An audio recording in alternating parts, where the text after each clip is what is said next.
السلام عليكم ورحمة الله تعالى وبركاته. الحمد لله والصلاة والسلام على رسول الله محمد بن عبد الله وآله وصحبه أجمعين. قال الله تعالى في القرآن العظيم: أعوذ بالله من الشيطان الرجيم ثم عفونا عنكم من بعد ذلك لعلكم تشكرون. صدق الله مولانا العظيم. புகழ் அனைத்தும் அல்லாஹ் ஒருவனுக்கு, சலாத்தும் சலாமும் கண்மணி முஹம்மது ரசூலுல்லாஹி ஸல்லல்லாஹு அலைஹி வஸல்லம் அவர்களின் மீதும், அவர்களுடைய வாழ்க்கையை வாழ்ந்து காட்டிய சஹாபாக்களின் மீதும், தாபீன்கள், தபா தாபீன்கள், நம் குடும்பத்தினர்கள் அனைவர்கள் மீதும் நிறைவாக நிகழட்டுமாக. படைத்த அல்லாஹு தஆலா உயிருள்ளவரை அல்லாஹ் நமக்கு உடல் சுகத்தையும் உடல் நலத்தையும் அல்லாஹ் தந்துருள்வானாக. அல்லாஹுக்கு கட்டுப்பட்டு நடக்கிற உண்மையான அடியார்களாக அல்லாஹ் நம்மையும் நம் குடும்பத்தார்களையும் அல்லாஹ் ஆக்கியருள்வானாக. இம்மையிலும் மறுமையிலும் நற்பேறுகளை பெற்ற பாக்கியசாலிகளில் அல்லாஹ் நம்மையும் நம் குடும்பத்தார்களையும் அல்லாஹ் சேர்த்தருள்வானாக. குர்ஆனை கேட்டுவிட்டு அதை கொண்டு அமல் செய்யக்கூடிய கூட்டத்தில் அல்லாஹ் நம்மை ஆக்கியருள்வானாக. சத்திய கொள்கையில் அல்லாஹ் எப்போது நம்மளை நிலைக்கச் செய்வானாக. இஸ்லாத்திற்கும் இஸ்லாமியர்களுக்கும் இஸ்லாமிய அடையாளங்களுக்கும் அல்லாஹு தஆலா எப்போதும் பாதுகாப்பை தந்துருள்வானாக. ஆமீன் ஆமீன். அன்பானவர்களே, சூரத்துல் பக்ராவினுடைய 52வது வசனம், 53வது வசனம், 54வது வசனம், 3 வசனங்களை இந்த வார தப்சீராக விளக்க உரையாக நாம் பார்க்க இருக்கிறோம்.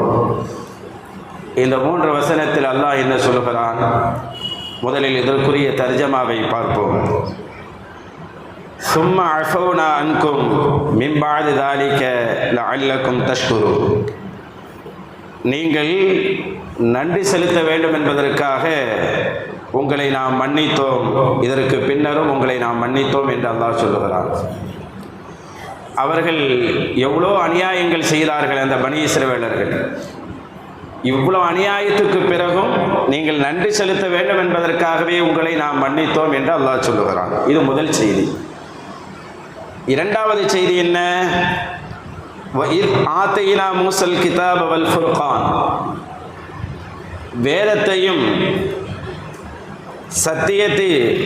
அசத்தியத்துக்கு மத்தியில் பிரித்து காட்டக்கூடிய ஃபுர்கானையும் உங்களுக்கு நாம் தந்தோம். லஅல்லக்கும் தஹ்ததூன். நீங்கள் நேர்வழி பெற வேண்டும் என்பதற்காக தந்தோம். நீங்கள் நன்றி செலுத்துவதற்காக உங்களை மன்னித்தோம், முதல் செய்தி. நீங்கள் நேர்வழி பெற வேண்டும் என்பதற்காக வேதத்தையும் ஃபுர்கானையும் உங்களுக்கு தந்தோம். அல்லாஹ் ஒவ்வொரு காரணத்தோடு அந்த ஆயத்தையும் முடிக்கிறான்.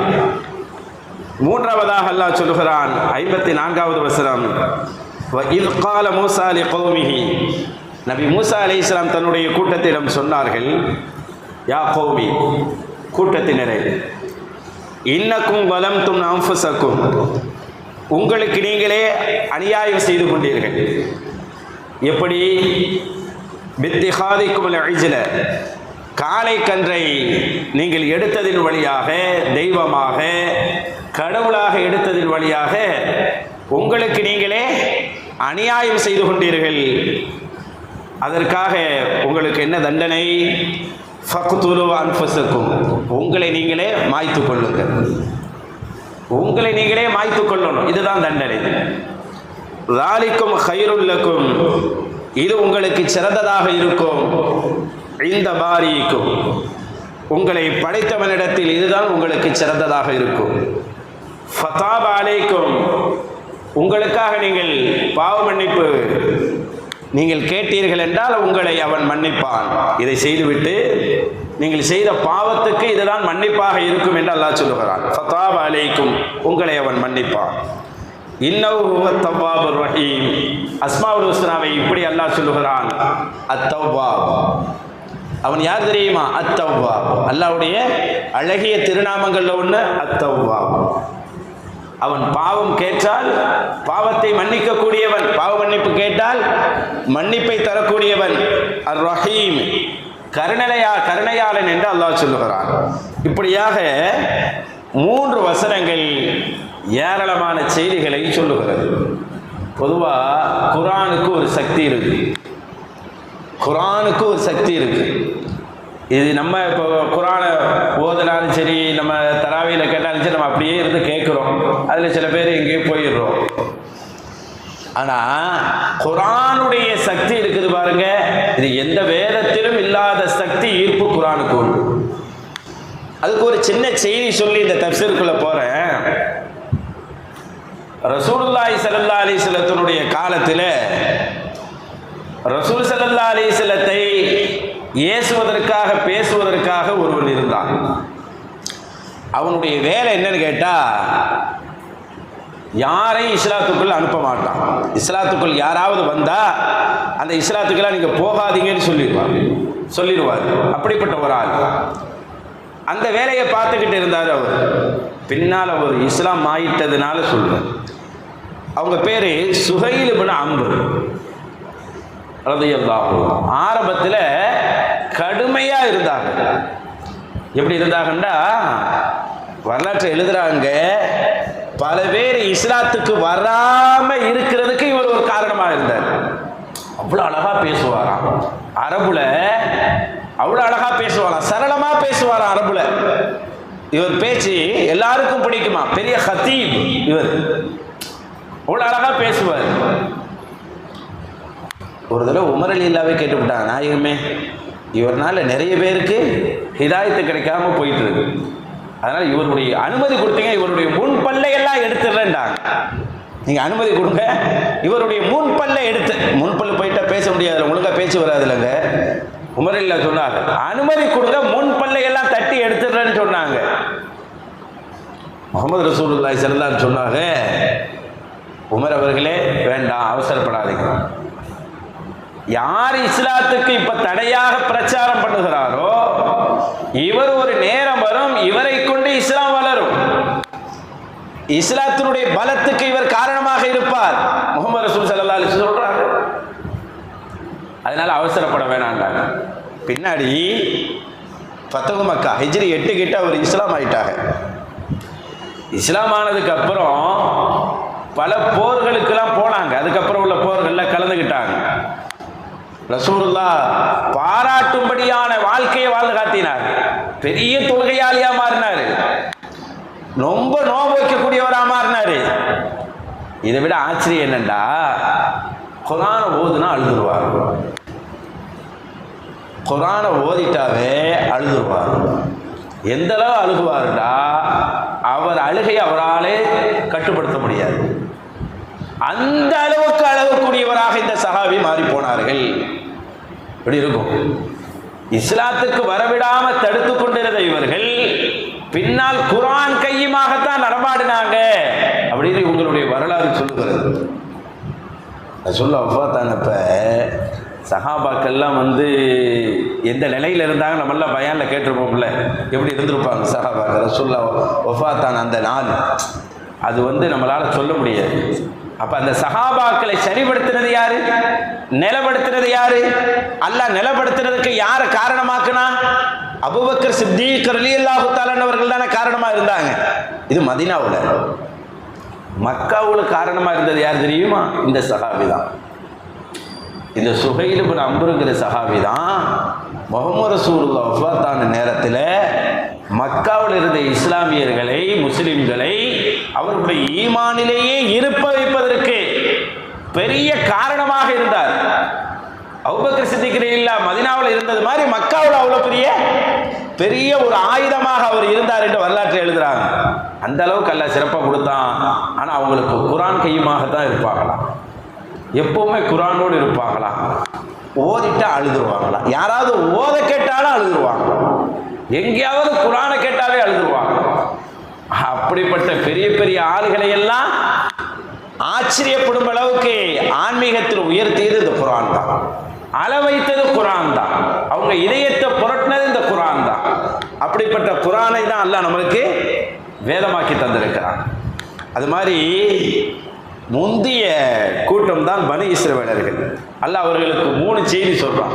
ஒன்று என்னண்டா, நீங்க நன்றி செலுத்துவதற்காக உங்களை மன்னித்தோம் என்று அல்லாஹ் சொல்லலாம். இதுக்கப்புறம் அவன் சொல்லும்ல, டேய் நீ இவ்வளோ சேட்டை பண்ணதுக்கு அப்புறம் நான் ஏன் வீட்டுக்குள்ள விட்டேன் தெரியுமா அப்படின்னு சொல்லுவோமா இல்லையா? ஒழுங்கா இனி இருப்பான்னு சொல்லி தான் உள்ள விட்டேன் அப்படின்னு சொல்ற மாதிரி எல்லாம் சொல்றான். இதுக்கு அப்புறம் ஏன் அவர்களை மன்னிச்சது தெரியுமா? அவங்க நன்றி செலுத்தணுங்கிறதுக்கு தான், நன்றி செலுத்துவதற்கு தான் மன்னிச்சங்கிறான். அடுத்த ஆயத்தில் சொல்றான், அவங்க நல்வழிப்படணுங்கிறதுக்கு வேண்டிய வேதத்தையும் ஃபுர்கானையும் தந்தோங்கிறான். அல்லாவுக்கு அல்லாஹுக்காக வாழ்றது ஒண்ணு இல்லையா? சந்தர்ப்பங்கள் வரும்போது இவங்கெல்லாம் வேலைகள் பனி இஸ்ரவேல்கிட்ட நம்ம கத்துக்கிறது நிறைய விஷயம் இருக்குது. இவங்க என்ன செஞ்சாங்கடா, எல்லாம் கூடி வரட்டும் அல்லாவை நாங்கள் ஏத்துக்கிறோம்னு சொன்னாங்க. எல்லாம் கூடி வரண்டா என்ன, அல்லாவை நாங்கள் பார்க்கணும், இல்லை அல்லாட்ட நீங்கள் போயிட்டு வரதை நாங்கள் பார்க்கணும், அல்லாஹ் எங்கள் கண்ணு முன்னாடி நிற்கணும், இப்படியெல்லாம் நாங்கள் நம்பணும்டா. எல்லா சந்தர்ப்பங்களும் எங்களுக்கு கூடி வரணும் நம்பணும்டாங்க. அது நம்பிக்கை கிடையாது, அது சந்தர்ப்பவாதம் தான். பார்த்து நம்புறங்கிறது ஒரு வகையில் சந்தர்ப்பவாதம் தான். அது ஓரத்தில் அல்லாஹ் வச்சுக்கிறவங்களுக்கு தான் அந்த மாதிரி புத்தி வரும். ஆனால் அல்லாவை முழுசா வச்சுக்கிறவங்க எந்த வாய்ப்புகள் இல்லாட்டிலும் முழுசாக அல்லாஹ் நம்புவாங்க, அல்லாஹ்வுக்காகவே அந்த வேலையை செய்வாங்க. அல்லாஹ் அவங்களை கபூல் செய்வான், அவங்களுக்கு தியாகின்லாம் பேர் கொடுக்கும். அல்லாஹ் அதான் சொல்றான், நன்றி செலுத்துங்க. நீங்க நன்றி செலுத்தினா உங்களை நான் மன்னிச்சிருவேன். மன்னிக்கிறது காரணமாக தான் நம்ம முந்திய மக்களுக்கு அல்லாஹ் தண்டனை என்ன சொன்னான்னு அடுத்த ஆயத்தில் சொன்னானே, 3வது ஆயத்தில் ஓதுன 3வது ஆயத்தில் பார்த்தா தப்பு பண்ணிட்டாங்க. தப்பு பண்ணோன்னா அல்லாஹ் சொன்னா, உங்களை நீங்கள் கொலை பண்ணிக்கிறோம், உங்களையே நீங்கள் மாய்த்து கொள்ளணும், இதான் தண்டனை. இந்த உம்மத்துக்கு எவ்வளோ பெரிய கண்ணை பற்றியில, தப்பு பண்ணிடுறோம், பள்ளியாசில் முன்னாடி ஒரு தப்பு பண்ணுறோம், பள்ளிக்குள்ளே வர்றோம், அழுது துவா செய்கிறோம், மன்னிச்சிடறா அல்லாஹ், வெளியே போகிறோம் இல்லையா? இப்படி மாய்த்து கொள்ள சொல்லக்கூடிய ஒரு பனிஷ்மெண்ட் கிடையாதுங்க. பனி இஸ்ரவேலர்களுக்கு பனிஷ்மெண்ட் பாருங்க, இப்படிதான் உங்களை நீங்கள் மாய்த்து கொள்ளணும். நபி மூசா அலைஹிஸ்ஸலாம், ஹாரூன் அலைஹிஸ்ஸலாம் சொல்லிவிட்டாங்க அந்த கூட்டத்திட்ட, உங்களை நீங்கள் தான் மாய்த்து கொள்ளணும் அப்படின்னு. எல்லாரையும் ஒரு கிரவுண்டில் திரட்டியாச்சு, எல்லாரும் ஒரு கிரவுண்டில் வெட்டிக்கிறீங்க அப்படின்னு. வெட்டுறதுக்கு வாழெலாம் எடுத்துட்டாங்க, சொன்னோன்னா செய்கிறதுக்கு வந்தாங்க, எல்லாம் எடுத்துட்டாங்க. ஆனால் வெட்ட போகிற நேரத்தில் மனசு கேட்கல. எப்படி ஏத்தமா நிற்கிறது, மாமனா இருக்கிறான், மச்சனா இருக்கிறான், வாப்பா இருக்கிறாங்க, பிள்ளையா இருக்கிறான், உமா பிள்ளைகளா இருப்பா, யாரோ ஒருத்தவங்க இருப்பாங்க, வெட்டுறதுக்கு மனசு வரல. அதனால மூசா நபிகிட்ட சொன்னாங்களாம், எங்களுக்கு மனசு பாசம் வெட்ட விடாமல் தடுக்குது அப்படின்னு.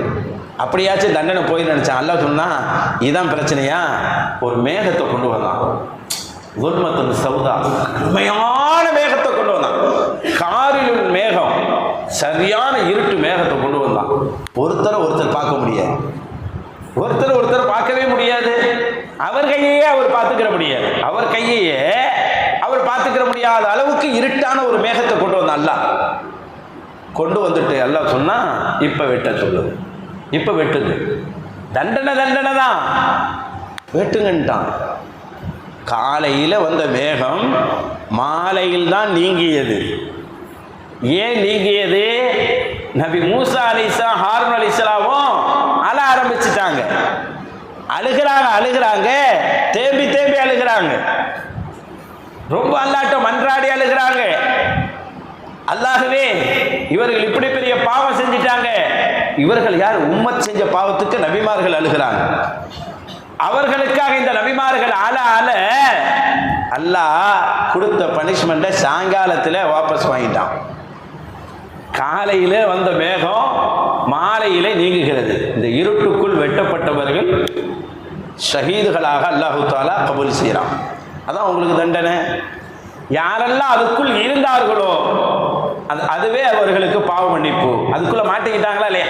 உசுரோட இருக்கலாம், உசுரோட கூட இருக்கலாம், ஆனா உள்ள இருந்தாங்களா இல்லையா, அதுவே அவர்களுக்கு மன்னிப்பு அப்படின்னு அல்லாஹ் சொல்லிட்டான்.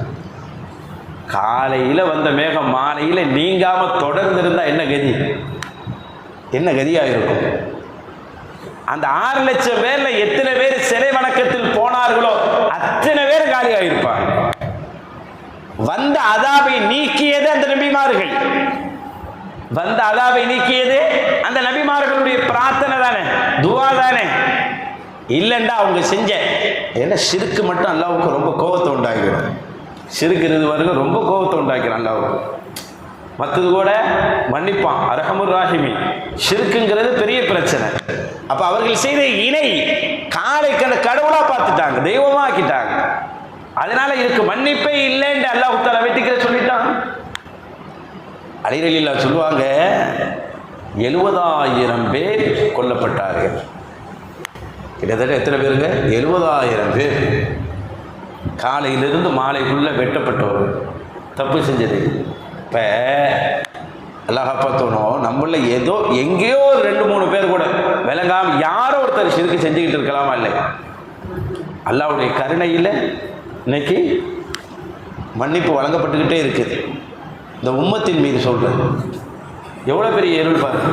நம்மளை அறியாமையே சில பொருள் மீது இணை வைத்துடுறோம். நேரடி இணை ஒன்று இருக்குது, மறைமுகமாக செய்கிற இணைகள் இருக்குது நிறைய, இல்லையா? அப்ப அதிலிருந்து அல்லாஹ் தஆலா இந்த உம்மத்தை பாதுகாக்கிறான்னு அவன் எவ்வளவு ரஹ்மத் செஞ்சிருக்கான் யோசிச்சு பாரு. பெரிய இரக்கம் என்பது, அருள் என்பது இந்த உம்மத்துக்கு எப்படி கிடைச்சிச்சுங்கும் போது முஹம்மது ரசூலுல்லாஹி ஸல்லல்லாஹு அலைஹி வஸல்லத்துடைய உம்மத்தாக இருப்பதினால் தானே. வேற என்ன காரணமாக இருக்கும்? இப்போ அல்லாஹ் சொல்றான், ذَلِكَ خَيْرٌ لَكُمْ இந்த பாரிக்கும், நீங்க செஞ்ச தப்புக்கு உங்க ரப்பிடத்திலே படைத்தவனிடத்தில் இதுதான் சிறந்தது, இதுதான் சிறந்தது. கொலை பண்ணிக்கிறதா சிறந்ததுன்னு தண்டனை கொடுத்துருக்கிறான். இப்ப நம் முன்னோர்களுக்கு கொடுத்த தண்டனை நம்மளுக்கு கொடுக்க எவ்வளவு நேரம் ஆகும்? எவ்வளவு நேரம் ஆகும் யோசிச்சு பாரு. அப்போ ஒரு 70,000 பேரை காலி பண்ணிட்டு தான் அல்லாஹ் தஆலா வேதத்தை கொடுக்குறான், ஃபுர்கானை கொடுக்குறான், எல்லாத்துக்கும் ஃபுர்கானை கொடுக்குறான், ஹிதாயத்து பெருங்கன்னு சொல்லி கொடுக்குறான். தவறு செய்கின்ற போது அல்லாஹ் மன்னிக்கிறான், ஆனா அந்தந்த உம்மத்துக்கு ஏற்றவாறு தண்டனை கொடுக்குறான். ஆனா நம்ம உம்மத்துக்கு அப்படி கொடுக்கறது உடனே அதான் சொல்லுவாங்க, இந்த உம்மத்து தௌபா கேட்கறதுக்கு தயங்கிடக்கூடாது, அல்லாஹ்ட்ட மன்னிப்பு கேட்க கொஞ்சம் தள்ளி போட்டுறக்கூடாது, அப்புறம் மன்னிப்பு கேட்போமே அப்படின்னு. பனி இஸ்ரவேலர்களை நினைச்சு பார்க்கணும். அவங்கள மாதிரி கொண்டுக்கிறீங்கன்னு சொன்னா என்ன ஆகுறது? உங்களை நீங்க மாய்த்து கொள்ளுங்கன்னு சொன்னா என்ன ஆகுறது? அல்ல அப்படிலாம் சொல்லல. உடனே தௌபா செஞ்சு, தௌபா செய்தது பெரிய பாக்கியம். முஹம்மது ரசூலுல்லாஹி ஸல்லல்லாஹு அலைஹி வஸல்லம் சொல்லி கொடுக்குறாங்க, தௌபாவை தள்ளி போட்டுறாதீங்க, தௌபாவை உடனே கேளுங்க, அல்லாஹ் மன்னிக்கிறவன். அல்லாஹ் யாரையாவது மன்னிக்க மாட்டேன்னு சொல்லியிருக்கிறானா? ஆனா அதுக்கு சில நம்ம உம்மத்துமார்கள்ல எப்படி தௌபாவை வாங்கிக்கிறேன்னு சில அடையாளங்கள் சொல்லி தராங்க. நம்மளுக்கு ஏதாவது தப்பு பண்ணிட்டோம்டா நம்ம தௌபாவை வாங்குறதுக்கு சில அடையாளங்களே நம்ம முன்னோர்கள் சொல்லி தருவாங்க. அதில் ஒன்று என்னென்னா, அல்லாஹுக்காக ஏதாவது ஒரு அமலை செஞ்சுக்கிட்டு இருக்கணுமா, அல்லாஹுக்காகவே ஒரு அமலை நம்ம செஞ்சுக்கிட்டே இருக்கணுமா. செஞ்சுக்கிட்டே இருந்தா நம்ம கேட்குற தௌபா உடனே கபூல் ஆகிடுமா, நம்ம கேட்குற துவா உடனே கபூல் ஆகிடுமா. அல்லாஹ்வுக்காக ஒரு அமல் செய்யணும், ஏதோ ஒரு நல்ல காரியம் செஞ்சுக்கிட்டு இருக்கணும், அதை சொல்லி கேட்கணும், உடனே என்ன கிடைச்சிடும்? அஃபு கிடைச்சிடும், நம்ம தௌபா கபூல் ஆகிடும்னு சொல்லி நம்ம உம்மத்துமார்கள்ல சாலிஹீன்கள் நமக்கு சொல்லி தருவாங்க.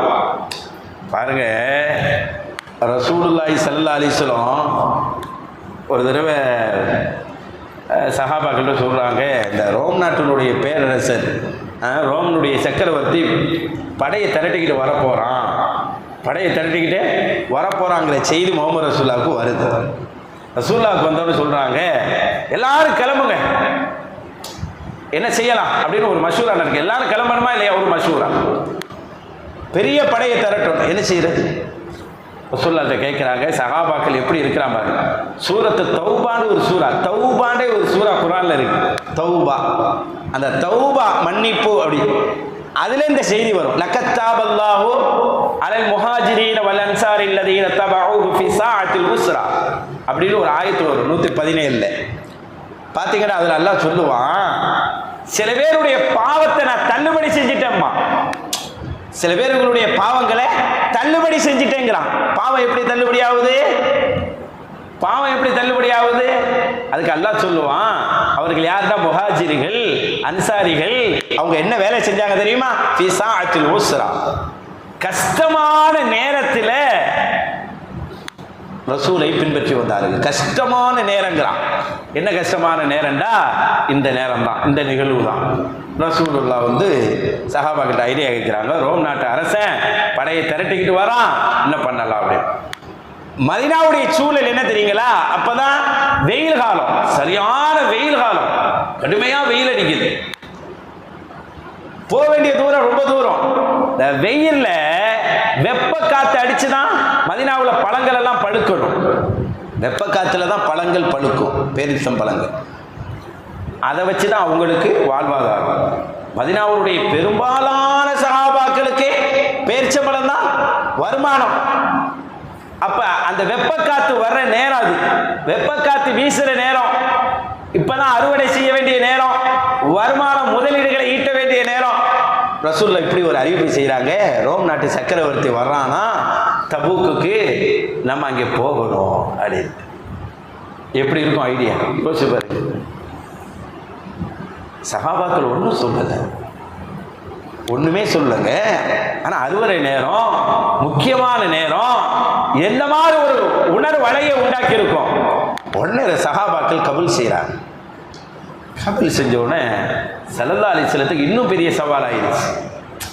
இதுவரைக்கும் போனதெல்லாம் 313 பேர் போயிருக்கிறாங்க, ஒரு 1000 பேர் போயிருக்கிறாங்க, 3000 பேர் போயிருக்கிறாங்க, 5000 பேர் போயிருக்கிறாங்க, 8000 பேர் கூட போயிருக்கிறாங்க போர் படைக்கு. ரசூலுல்லாஹ் இப்படிப்பட்ட சிப்பாய்களை வைத்து தன்னுடைய அரசை வழி நடத்தி இருக்கிறாங்க.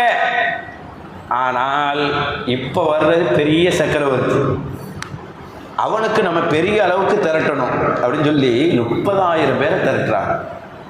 இந்த மாதிரி ஒரு படை இஸ்லாத்தில் திரண்டது இல்லை, அதுவரையும் திரட்டினதும் இல்லை. அவ்வளவு பேரை திரட்டுறாங்க. இத்தனை பேரும் வந்தாங்க பேர் கொடுக்கிறது.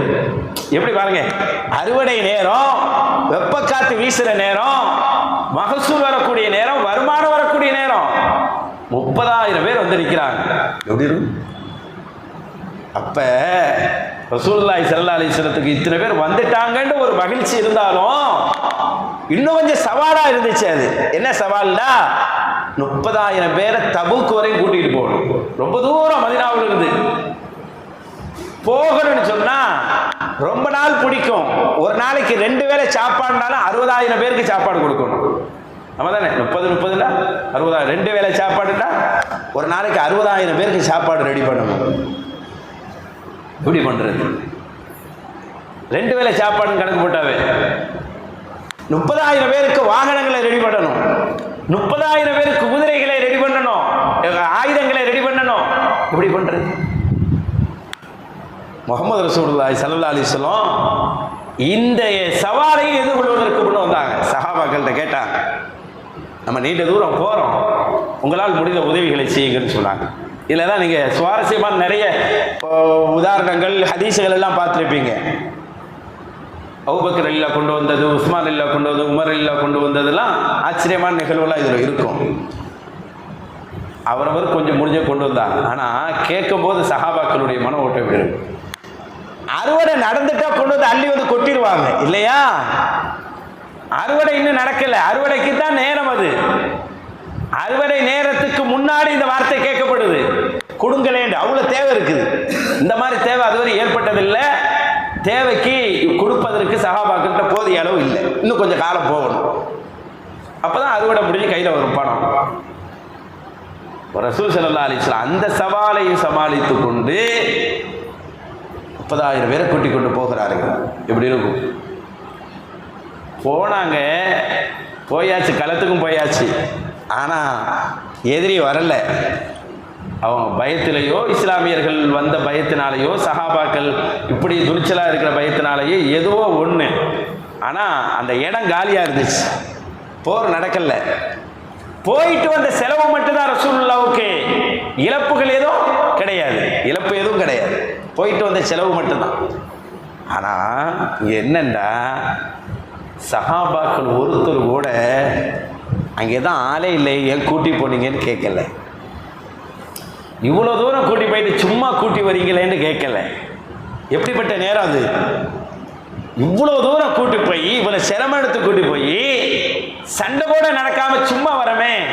ஒரு ஆளை சும்மா போய் சும்மா வாண்டா எதுக்கு நீ வெட்டியா அனுப்புறீங்கன்னு கேட்போமா இல்லை? நம்மளுடைய குணம். அப்படி ஒரு வார்த்தை வரல சஹாபாக்கள்கிட்ட. அல்ல சொல்லுவான் மாக்காத எசியோ குலூபு ஃபரீக்கு மின்ஹும்னு சொல்லுவான் அந்த ஆயத்தினுடைய தொடரில். ஒரு சில பேருக்கு கூட இப்படி கொஞ்சம் என்ன வந்துச்சான், ஊரில் கூட இருந்துக்கிறோமா அப்படிங்கிற மாதிரி கூட என்ன வந்துச்சு, எல்லாம் காப்பாற்றுதான் அல்லாஹ் சொல்கிறான் அந்த ஆயத்தில். அப்படி ஒரு தர்ம சங்கடமான நெருக்கடியான நேரத்திலும் ரசூலுக்கு பின்னாடி போய் நின்றாங்க. கஷ்டமான நேரத்தில் அல்லாஹுக்குன்னு போய் நின்றதுனால அல்லாஹ் என்ன சொன்னா தெரியுமா? அவங்க பாவங்களை எல்லாம் தள்ளுபடி செய்யறது பரிசாதான். பனி இஸ்ரவேலர்களுக்கு பாவம் எப்ப தள்ளுபடி? உங்களை நீங்களே மாய்த்துக் கொள்ளுங்கள். உங்களை நீங்களே மாய்த்துக் கொண்டாதான் பாவ தள்ளுபடி. ஆனா சஹாபாக்களுக்கு எப்படி தள்ளுபடி? கஷ்டமான நேரத்தில் நீங்கள் புறப்பட்டு போன அந்த நிகழ்வு உங்கள் பாவத்தை தள்ளுபடி செய்கிறது. கஷ்டமான நேரத்தில் அல்லாஹ்வுக்காக ஒரு வேலையை செஞ்சா அல்லாஹ் நம்ம பாவத்தை தள்ளுபடி செஞ்சிருவான். பெரிய நியமத்து அது. கஷ்டமான நேரத்தில் தான் அதை செய்ய பார்க்கணும். தாராளமான நேரத்தில் தான் எல்லாம் செய்வாங்கல்ல. நம்ம உமர் இப்னு அப்துல் அசீஸ் ரஹ்மத்துல்லாஹி அலைஹி அவங்கள பற்றி கேள்விப்பட்டிருப்போம். எவ்வளோ பெரிய சீதைகள் அது சொல்ல வேணாம். அதே மாதிரி மன்னர் ஹாரூன் ரஷீத் மன்னரும் பெரிய ஒரு ஆட்சியாளராக இருந்து ஆன்மீகத்தை செய்தவர். ரெண்டு பேருமே ஆன்மீகத்தோடு ஆன்மீக அரசராக இருந்து கொண்டு ஆட்சியாளராக இருந்தவர்கள். மன்னர் ஹாரூன் ரஷீத் காலத்தை பற்றி ஒன்று சொல்லுவாங்க, செய்தி அதை சொல்லிடுறேன். மன்னர் ஹாரூன் ரஷீத் இருக்கிறார்ல, ஒரு பிரம்மாண்டமான ஆட்சிக்கு சொந்தக்காரர். பிரம்மாண்டமான ஆட்சி. அவருடைய பிந்திய காலத்தெல்லாம் பார்த்தா இப்படி ஒரு ஆட்சி எல்லா பக்கமும் போகணும்னு எல்லாம் ஆசைப்பட்டாங்க இல்லையா? சமீபத்தில் இருந்த தலைவர்கள் கூட சொன்னாங்களா இல்லையா? ஈராக்கினுடைய பக்தாதில் இருந்தா யூரோப்பாவுக்கு அறிவு வெளிச்சம் போனுச்சுன்னு சொன்னார். யாரு? நேரு.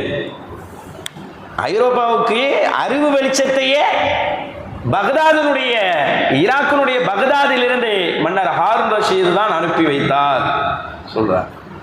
அந்த அளவுக்கு பெரிய பிரம்மாண்டமான ஆட்சி சொந்தக்காரர். அவங்களாம் போனால் முன்னாடி 10,000 பேர், பின்னாடி 10,000. ஆட்சி பிரம்மாண்டமான ஆட்சி. படைகளும் நிறையா இருப்பாங்க, நிறைய பேர் படை வீரர்கள். எந்த அளவுக்கு படை வீரர்கள் என்ன அவங்களுக்கே தெரியாது. நீ சொல்லப்போனால் அவங்க படையில் இருந்த சில பேர்களுடைய பேர் அவங்களுக்கே தெரியாது. அவங்க படையில் இருந்த சில பேருடைய பேரு அவங்களுக்கே தெரியாதான். எப்படி இருக்கும்? அவங்களுக்கு தெரிஞ்சாதானே அவர் இராணுவ படை வீரன் சொல்லலாம். அவருக்குன்னு ஒரு காசு கிடைக்கும், அவருக்குன்னு ஒரு சம்பளம் கிடைக்கும். அவங்களுக்கே தெரியாதான். இப்படியெல்லாம் என்ன காரணம்? தான் யாருன்னு தெரியாம இராணுவத்தில் எந்த சம்பளத்தையும் வாங்காம இந்த அளவுக்கு பணி செய்வதற்கு அவர்கள் முன் வந்திருக்கிறார்கள். அப்படின்னா என்ன காரணம்? கிட்டத்தட்ட 20,000 பேர் இருந்தார்களாம். பேர் கொடுக்காம, சம்பளம் வாங்காம, தன்னை இராணுவர் என்று யாருக்கும் தெரியாமலேயே மன்னர் ஹாரூன் ரஷீதுடைய படையில் 20,000 பேர். காரணம், இந்த நீதமான ஆட்சி, இந்த நீதமான அரசு நிலைத்திருக்க வேண்டும் என்ற ஆசையிலே நாங்கள் அல்லாஹ்வுக்காக இந்த உயிரை கொடுக்க வந்தோம்னு சொன்னாங்க. இந்த ஆட்சி நிலைக்கணும், அதுக்காக இங்கே 20,000 உசுரை கொடுக்க வந்திருக்கிறோம். எப்படி இருக்கும் யோசிச்சு பாருங்க.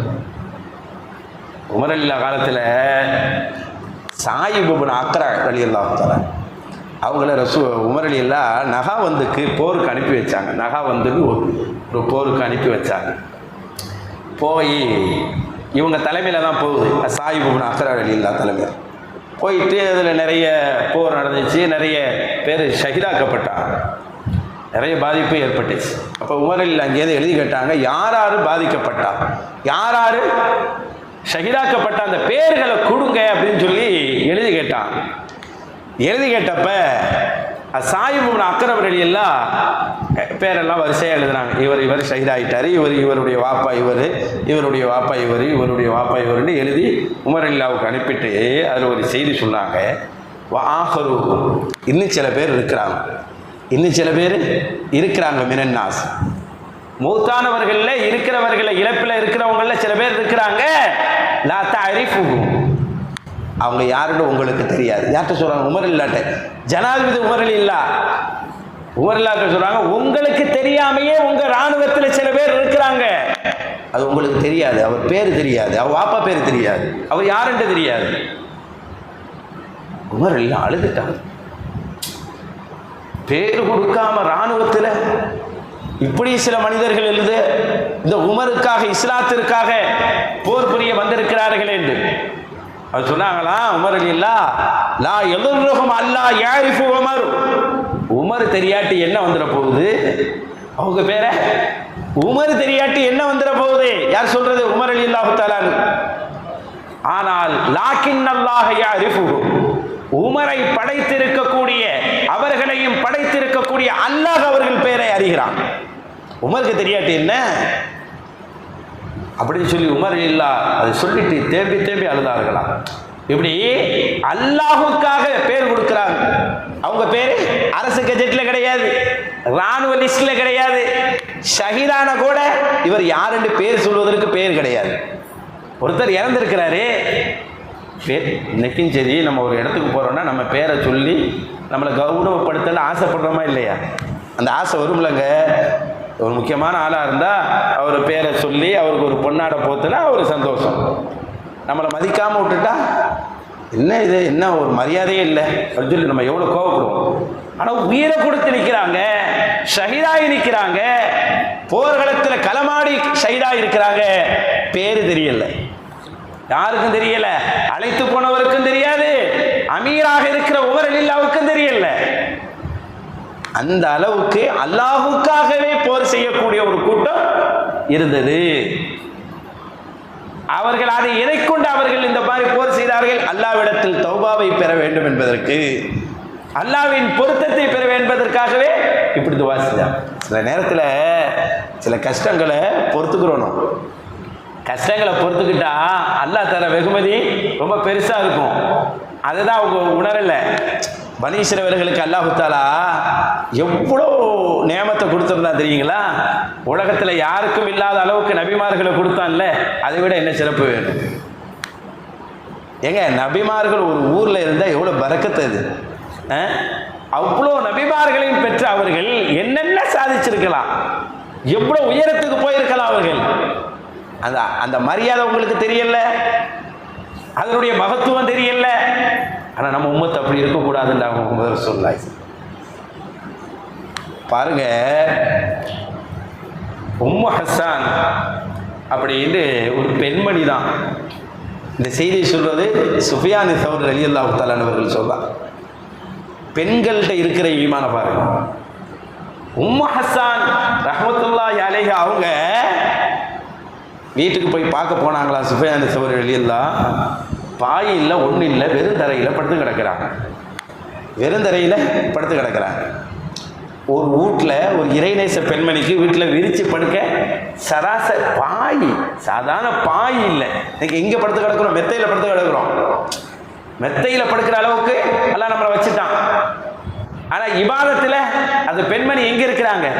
இபாதத்தின் வழியாக, அல்லாஹ்வின் நெருக்கத்தின் வழியாக அல்லாஹ் ஒருவரை இந்த துன்யாவில் கண்ணியப்படுத்துவதாக இருந்தால் அவர்களை எங்கே படுக்க வச்சிருப்பான்? பாய் கூட இல்லை, தரையில் கிடக்கிறாங்க. பார்க்க போன ஹஸ்ஸான் ரலியல்லாஹு தஆலா அன்ஹு, ஹஸ்ஸான் பின் சுஃபியான் சௌரி ரலியல்லாஹு தஆலா அவர்கள் இந்த அம்மாட்ட கேட்டாங்களாம்.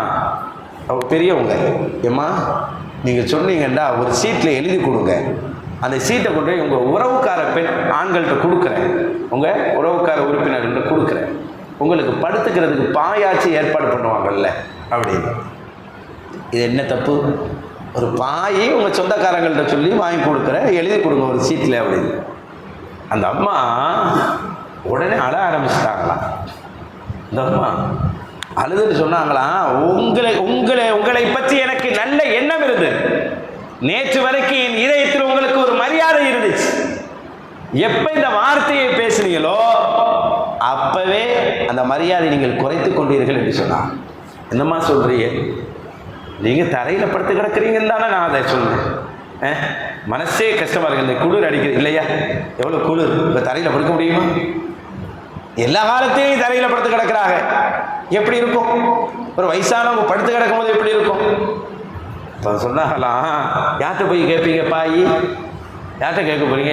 என் உறவுக்காரங்கள்ட்ட கேட்க போறீங்களா?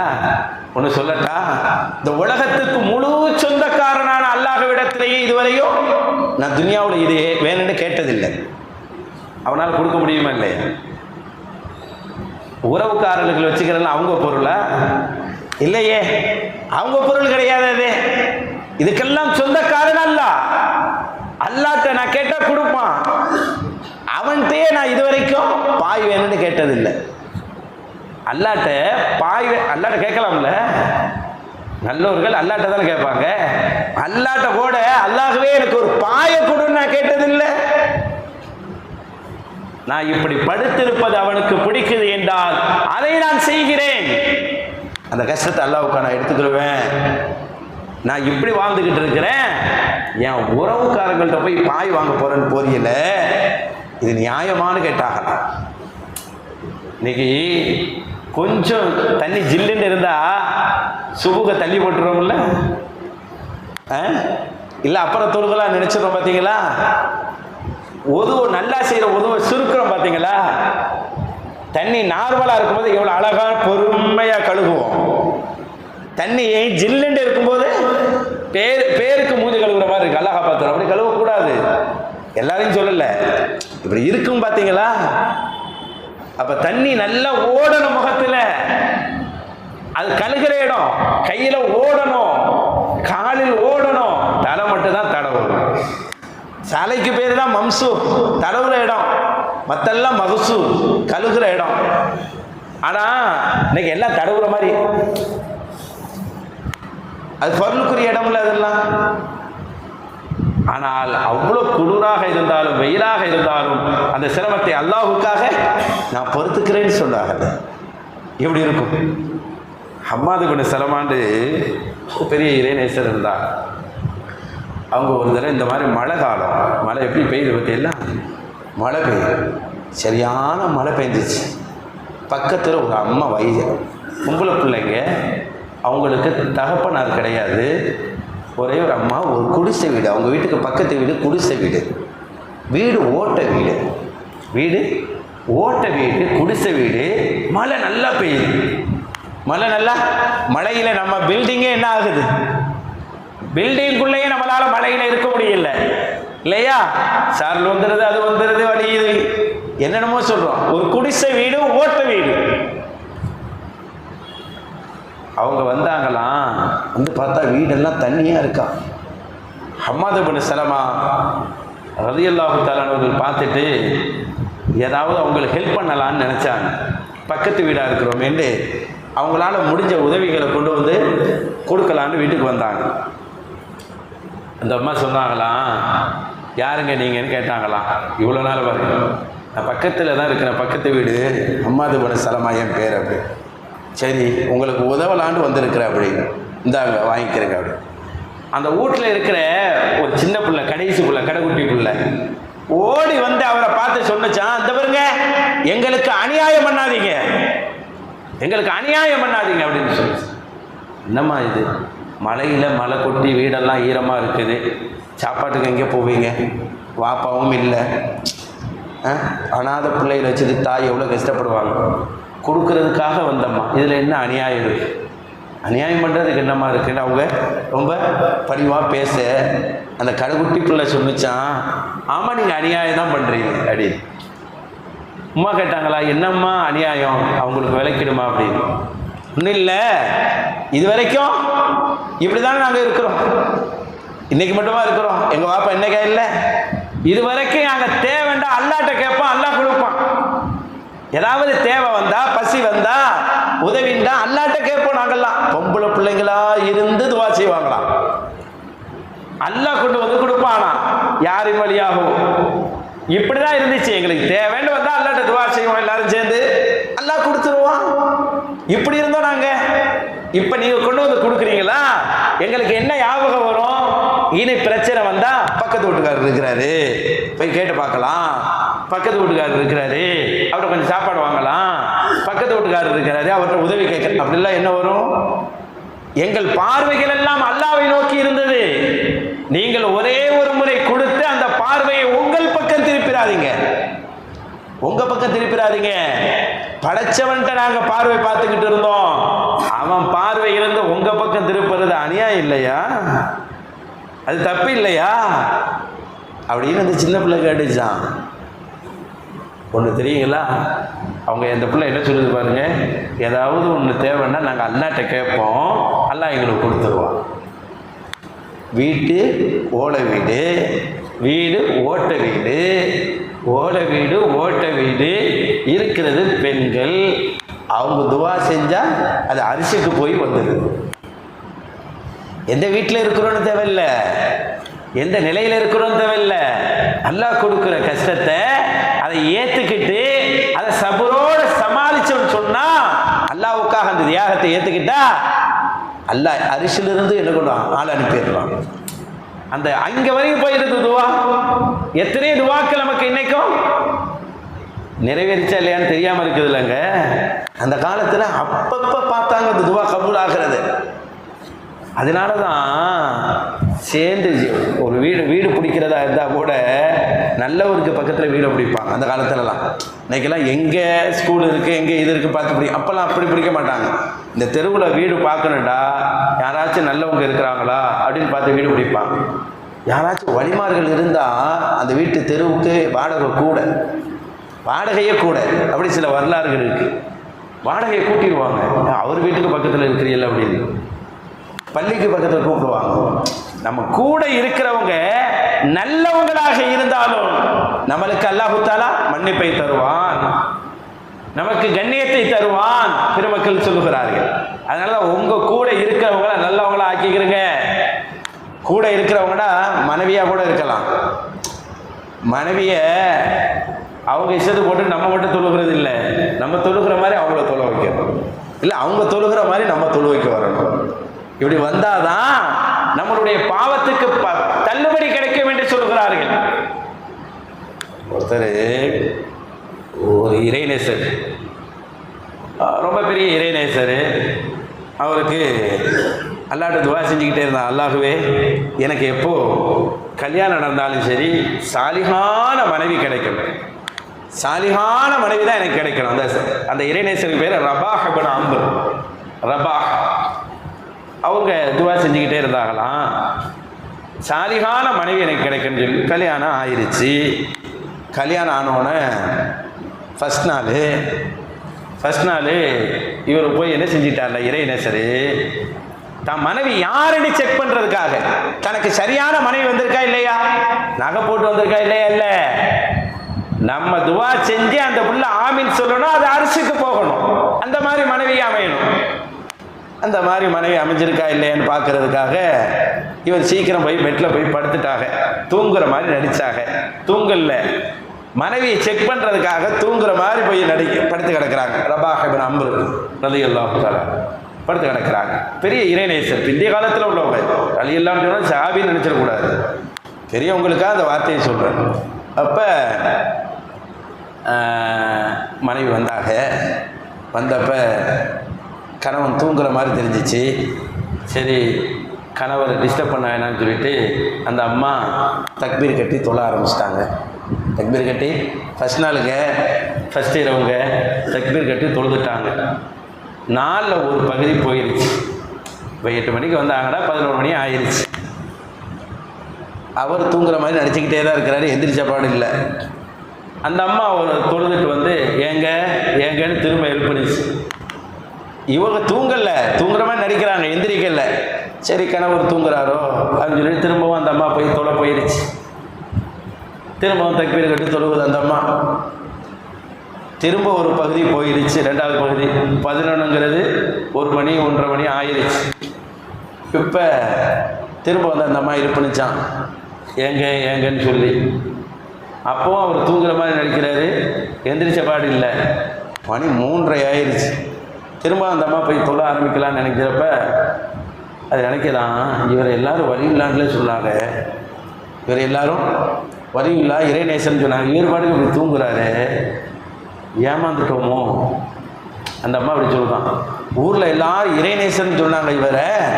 இவர் நல்ல தொழுகையாளியாக இருப்பார், இவர் நல்லா தொழுகுவார் வணங்குவார்னு நினச்சி வந்தா இவர் இந்த அம்மாவை செக் பண்ணுறதுக்காக படுத்து கிடக்கிறாரு. அந்த அம்மா இவரை பார்த்துட்டு சொல்லுது, இவர் என்ன இத்தனை இரவு போய் தஹஜ்ஜுடைய நேரமும் வந்துருச்சு, தஹஜ்ஜுல கூட மனுஷன் எந்திரிச்சு சொல்ல மாட்டாரு. இப்படி எந்த மனைவி கேட்குறாங்கல்ல, சுபூல கூட இந்த மாதிரி வார்த்தை வருதா மனைவிட்டது? தஹஜ்ஜுடைய நேரம் வந்துருச்சு, தஹஜ்ஜுடைய நேரம் வந்து எழலண்டா வேற என்ன மனுஷன்? ஆகா நான் ஏமாந்துட்டேனே, அந்த இரவுல இந்த அம்மா ஃபீல் பண்ணுது, நான் இப்படி ஏமாந்துட்டேனே அப்படின்னு. தொழுகாத மனுஷனா அப்படின்னு அந்த அம்மா போய் தக்பீர் கட்டி தொழுதுட்டு அந்த இரவு கழிஞ்சிருச்சு. இவர் எதிர்த்து அல்லாட்ட அழுது துவாசன, அல்லாஹுவே என்னை எந்த அளவுக்கு நீ கண்ணியப்படுத்திட்டா பார்த்தியா, நான் பல ஆண்டுகளாக எனக்கு பொருத்தமான மனைவி வேணும்னு கேட்டேன், ஆனா என் மனைவி என்னை விட சிறந்தவராக நீ கொடுத்திருக்கிறார். நான் தூங்கிக் கொண்டு இருக்கிறேன் என்று நினைத்துக் கொண்டு முழு இரவையும் வணக்கமாக மாற்றி இருக்கிறார். முழு இரவையும் வணக்கமாக மாற்றுகின்ற ஒரு மனைவியை எனக்கு ஜோடியாக தந்து விட்டாயே, அல்ஹம்துலில்லாஹ் என்று சொன்னாங்களாம். தன் கூட இருக்கிறவங்க இந்த மாதிரி மனைவி வந்துட்டா அல்லாஹ்விடத்தில் எதையும் பெற்றுவிட முடியும். மன்னிப்பா உடனே கிடைக்கும், ரிஸ்கா உடனே கிடைக்கும். எல்லாம் பனி இஸ்ரவேலர்களுக்கு இவ்வளவு நியாமத்து கிடைக்கிறதுக்கு ஒரு காரணம் என்ன தெரியுமா? கூட ஒரு நபி இருந்துகிட்டே இருந்தாங்க. ஒரு காலம் போன ஒரு காலம் ஒரு நபி, அடுத்த காலம் ஒரு நபி, அடுத்த ஒரு நபி இருக்க இவர்களுக்கு சலுகை வந்துச்சு. நபி இல்லாட்டி தானே அருள் குறையும். நபி இருக்கிறனால நிறைய நியாமத்துகளை பனி இஸ்ரவேலர்கள் பெற முடிஞ்சிச்சு. அதனாலதான் நல்லவங்க கூட இருக்கணும்னு சொல்லுவாங்க, ஆனா நன்றி கெட்டத்தனமா இருக்கக்கூடாதுன்னு சொல்லுவாங்க. நல்லவங்க கூட இருந்தாங்க பனி இஸ்ரவேலர்கள், நன்றி கெட்டத்தனமா இருந்தாங்க. அதனால அல்லாஹ் சொல்றான், இப்பவாச்சும் நன்றி செலுத்துங்க, அதுக்காக தான் மன்னிச்சது. இதுக்கப்புறம் மன்னிச்சது காரணம் என்னன்னா, இப்பவாது நீங்க நன்றி செலுத்தணும், அதுக்காகத்தான் நான் மன்னிச்சேன் அப்படின்பாங்க. மன்னிக்கிற குணம் யார்கிட்ட இருக்குதோ அல்லாஹ் அவங்கள ரொம்ப மன்னிப்பாங்க. எவ்வளவு இது பாருங்க, நம்ம ஒரு ஆள் ஒன்று செய்யும் போது மன்னிச்சா அல்லாஹ் நம்மளை மன்னிச்சிருவாங்க. அது ஒரு பெரிய பாக்கியத்துக்குரிய இடம். அண்ணர் ஹாரூன் ரஷீத் ரஹ்மத்துல்லாஹி அலைஹி பெரிய சீரழி அவர்கள் எத்தனை கட்டத்திலையும் சரி, எதிரிகள் ஏதாவது பேசினால் உடனே திரும்பி பேச மாட்டாங்களாம். நிதானத்தோடு அதில் எது தவறு என்று யோசிப்பார்களாம். அதே மாதிரி உமர் இப்னு அப்துல் அசீஸ் ரஹ்மத்துல்லாஹும் அந்த மாதிரி நிதானமாக யோசிப்பார்களா. ஒருத்தர் பேசிட்டாங்கிறத திரும்பி பேச மாட்டாங்களா. அரசர்களுக்கு கோபம் இருக்கும், அந்த கோபம் அவர்கள்ட்ட இல்லை. பாருங்க ஒரு செய்தி, நைட்டெல்லாம் உலா வர்றாங்க உமர் இப்னு அப்துல் அசீஸ் ரஹ்மத்துல்லா. இந்த நைட்டு உலா வர்றது உமர் அலில்லாவுடைய பாணி. அவங்க பாட்டனார் தான் Umar அலில்லா. Umar ibn Abdul Azeez அலில்லாவுடைய பாட்டனார் தான் உமர் அலில்லா. தாத்தா எப்படியோ பேர் அப்படியே வந்தாங்க. உமர் அலில்லா நைட் ஆகிட்டு அப்படியே உலா வருவாங்க. யாருக்காவது ஏதாவது பாதிப்பு தேவைகள் இருக்குதா அப்படின்னு ஊரையே பார்த்து பாதுகாப்பாக உலா வருவது உமர் அலில்லாவுடைய பாணி. அதே மாதிரி உமர் இப்னு அப்துல் அசீஸ் ரஹ்மத்துல்லாஹ் அப்படியே ஊரெல்லாம் உலா வந்தாங்க. வந்துட்டு கடைசியாக பள்ளியாசலுக்கு சேர்றாங்க. தஹஜ்ஜுடைய நேரம் ஆயிடுச்சு. பாருங்க, நைட்டெல்லாம் அரசர்கள் செய்கிற வேலையை பாருங்க. அல்லாஹ்வுக்கா பள்ளிக்குள்ளே வர்றாங்க. இப்படி வெளிச்சம் இருக்கும், இருட்டாக தானே இருக்கும். யாரோ பள்ளியில் தூங்கிட்டு இருந்தாங்க, உள்ளே நுழைஞ்சவன கால் தவறி கீழே உள்ள போயிட்டாங்க. இவ்வளவு தூரம் சுற்றிட்டு உலா பார்த்துட்டு ஊருடைய பாதுகாப்பாக இருந்துட்டு தொழுகைக்காக பள்ளிக்கு வராங்க. தஹஜ்ஜுடைய நேரத்தில் இருட்டா இருக்கு பள்ளி, ஒருத்தர் படுத்து கிடக்கிறாரு, கால் தடிக்க விட்டு உள்ள போயிட்டாங்க. அவர் தூங்கிட்டு இருந்தவர், யார் தட்டுனானோ அவளுக்கு தெரியல. அவருக்கு தூக்கத்திலெல்லாம் இருக்கிறாரு. அவருக்கு ஒன்னே வந்துருச்சு, கோபம் வந்துருச்சு. என்ன கோபம் வந்துருச்சு? தூங்கும் போது இப்படி எழுப்பி விடுறாங்களே, தூங்கும் போது இப்படி டிஸ்டர்ப் பண்ணுறாங்களேன்னு சொல்லி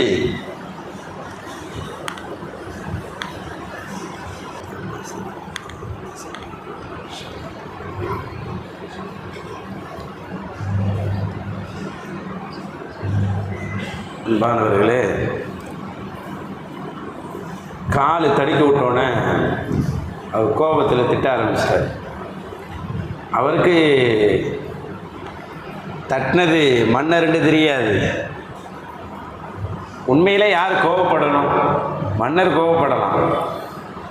இவர் பள்ளியில் குறுக்கால படுத்திருக்கிறார். ஆனால் இருட்டில் யார் மேலே தவறுன்னு தெரியல. தூங்கி எந்திரிச்சவர் கேட்டாராம், மஜ்னூன் அந்த அப்படின்னு கேட்டாராம். நீங்கள் என்ன பைத்தியமா அப்படின்னு கேட்டாராம். யாரை பார்த்து? மன்னரை பார்த்து. எப்படிப்பட்ட மன்னர்?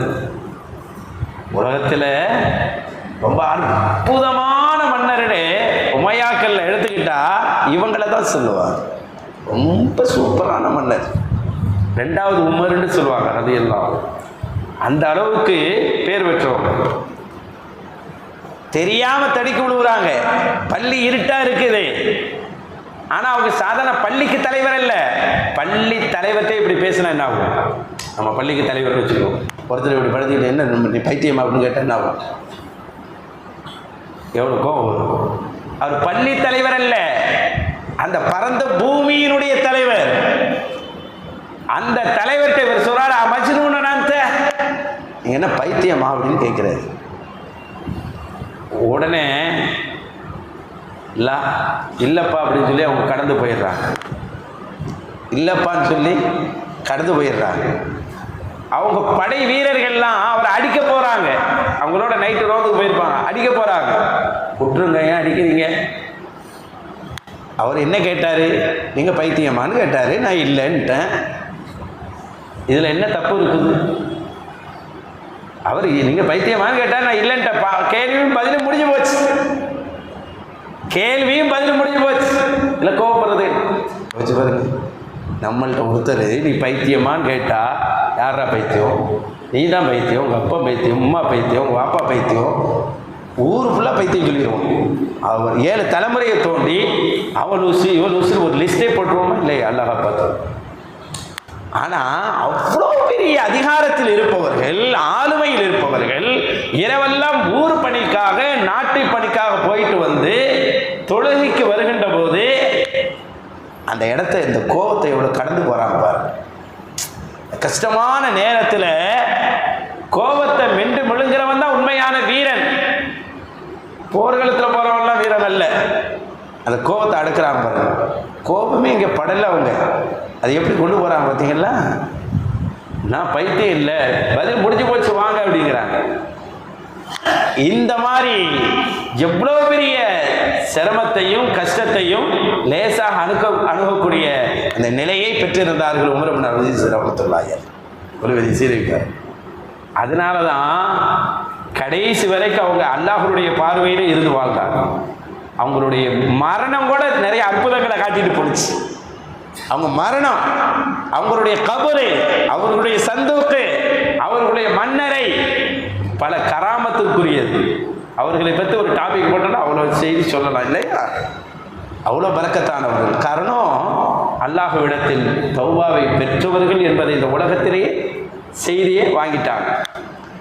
அவங்களுடைய கபருக்கு ஒரு துண்டு சீட்டு வந்துச்சான். துண்டு சீட்டு பறந்து வந்து அவங்க ஜனாசா மேல உட்கார்ந்து இருந்துச்சான். அது காற்றால் ஓடி வந்த துண்டு சீட்டு. என்னென்ன எடுத்து பார்த்தா உமரை அல்லாஹ் நரகத்திலிருந்து காப்பாற்றி விட்டான் என்று அதில் எழுதப்பட்டிருக்கு. யாரே? Umar ibn Abdul Aziz ரஹ்மத்துல்லாஹ். நம்மளுக்கு இப்படி ஒரு துண்டு சீட்டு வருமா?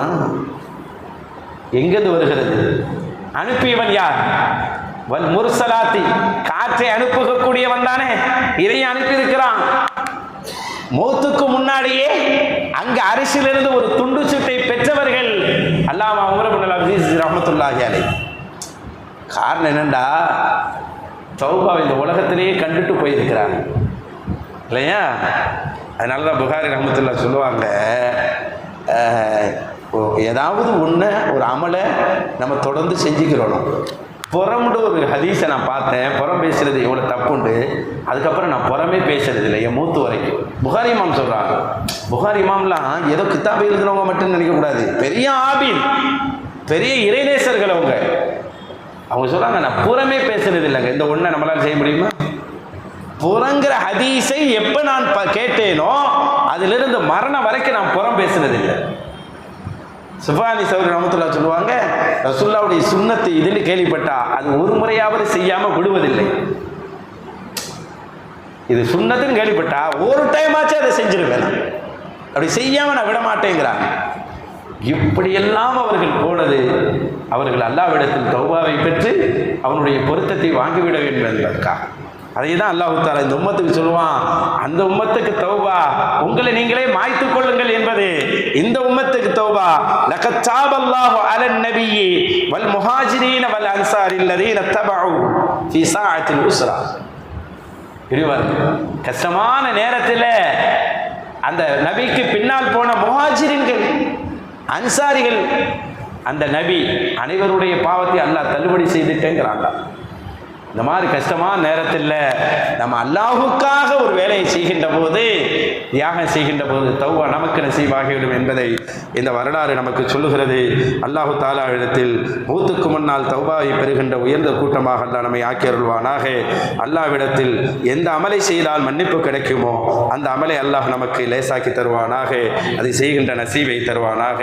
ஆமீன் ஆமீன். வல்ஹம்துலில்லாஹி ரப்பில் ஆலமீன். அஸ்ஸலாமு அலைக்கும் வரஹ்மத்துல்லாஹி வபரகாத்துஹு. على محمد صلى الله عليه وسلم صلى الله على محمد صلى الله عليه وسلم صلى الله على محمد يا ربي صل وسلم